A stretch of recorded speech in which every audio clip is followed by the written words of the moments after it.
વડોદરા એરપોર્ટમાં સુવિધાના અભાવ મુદ્દે ટીમ રિવોલ્યુશનના સામાજિક કાર્યકરે તંત્રનું ધ્યાન દોરવાનો પ્રયાસ કર્યો હતો.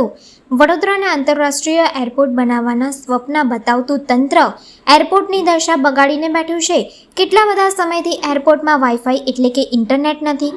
દિવાલો પર સેલોટેપ મારી પોસ્ટરો લગાવવામાં આવ્યા છે. મુખ્ય છતની હાલત ધૂળવાળી ગંદકીથી સ્પષ્ટ દેખાય છે. બસ સુવિધાના નામ પર ઉઘરાણી અને જાહેરાતોના નામની ભરમાર છે. દેશ વિદેશથી આવતા લોકો પણ આ બધું જોઈ સ્તબ્ધ થઈ જતા હોય છે.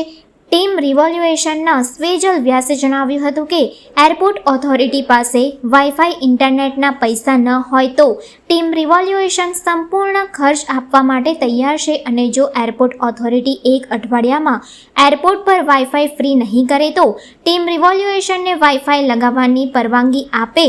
અમે તદ્દન ફ્રી વાઈફાઈ એરપોર્ટ પર આવતા તમામ મુસાફરો માટે સુવિધા આપીશું તેમ જણાવ્યું હતું.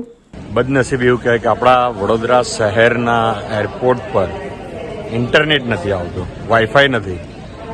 જો એરપોર્ટ ઓથોરિટી પાસે પૈસા ના હોય વાઈફાઈના તો વડોદરા શહેરના શુભચિંતકો છે, અમે લોકો વાઈફાઈના પૈસા આપીશું, પરંતુ શહેરનું નામ બદનામ ના કરો. આવી રીતે જે એરપોર્ટને આપણે આંતરરાષ્ટ્રીય એરપોર્ટ બનાવવા માંગીએ છીએ ત્યાં વાઈફાઈ ના હોય. સાદા નાના એરપોર્ટ પર પણ વાઈફાઈ હોય છે. આ બહુ ખરાબ બાબત છે. તંત્રનું અમે ફરીથી ધ્યાન દોરીએ છીએ કે વાઈફાઈની સુવિધા અહીંયા કરો.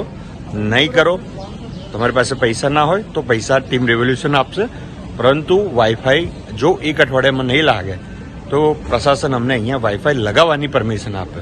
જય હિન્દ, જય ભારત.